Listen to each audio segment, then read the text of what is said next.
এখন আপনার যদি একজন লোক ছবি আছে, এখন আরেকজন লোকের ঝামেলা আছে, এগুলো আসলে এখন বলার সময় নেই। আমি দৃষ্টি আকর্ষণ করব আমার এওয়াজপুর ইউনিয়নের সিনিয়র নেতাদের দিকে, যেন আপনারা তাদেরকে দায়িত্ব রাখবেন না, আর কমিটিতে যদি এরকম কোন ঝামেলা থাকে আপনারা তাদেরকে রাখবেন না। কিন্তু এখন নির্বাচনের আগে অমুকে আওয়ামী লীগ করছে, অমুকের সাথে ছবি আছে, ওইটা ঝামেলা হয়েছে, এই কথাগুলা আপনারা একজনে খোঁজা দিবেন না। কারণ আপনি সে আওয়ামী লীগ করেও কিন্তু আপনার সাথে ভোট দিতে আপনাদের সহযোগিতা করছে, কিন্তু আপনি এই এওয়াজপুরে এমন কোন আওয়ামী লীগ আছে, আপনি ভোট দিতে যাবেন, কিন্তু ভোট দিতে সবাইকে যাইতে হবে আপনাদের। যেটা আমাদের প্রতিপক্ষ আছে, এরা আওয়ামী লীগ না, যেন আপনার সব কিছু আটকে রেখা এত নির্বাচন করবে। এই জন্য ভাই আপনার দয়া কইরা, যেহেতু আপনার দয়া কইরা আপনারা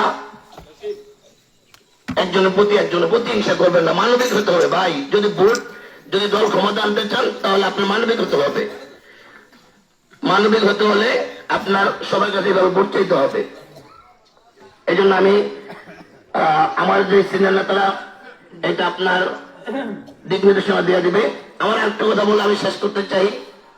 আচ্ছা দেখেন, আগে আমরা জানতাম যে হক্কানি আলেম হলো আওয়ামী লীগে যারা পড়ে।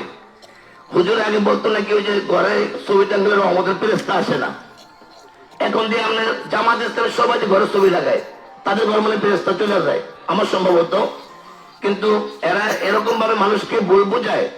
হক্কানি আলেম তো আমরা আওয়ামী লীগে যারা পড়ে, যারা দাওয়ান থেকে মুক্তি পাস করে, যারা দাওয়াদেশ পড়ে তারা, কিন্তু হক্কানি আলেম তো তারা। কিন্তু আমার মনে হয় না জামাত ইসলাম অরিজিনাল ইসলাম নিয়ে কথা বলে।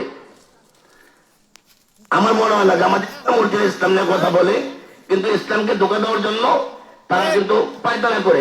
আমরা সবাই সজাগ থাকতে হবে এবং আমরা সবাই সজাগ থাকবো ইনশাল্লাহ।